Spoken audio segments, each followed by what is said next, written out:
What do you think? That's exactly what we'll do. Good. Now you can take a nice hot bath and relapse, and the doctor won't have to give you a continental. Right. He didn't want to in the first place. You hit the nail right on the head. I'm glad While I'm taking my bath, you clean up this room. Okay.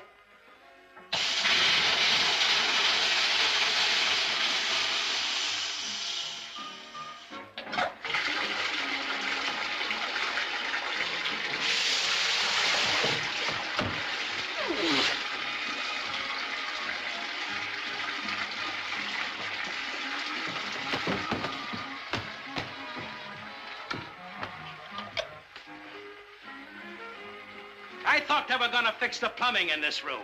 But it has been fixed, Mr. Hardy. Let me speak to the plumber. Yes, sir. Hello? Hello, are you the man that fixed the plumbing in this room? Yes, what's the matter with it? Well, it's all mixed up. Well, I can't understand that. It looked all right to me. You shouldn't be a plumber. You should be working crossword puzzles. Ha! That's telling them.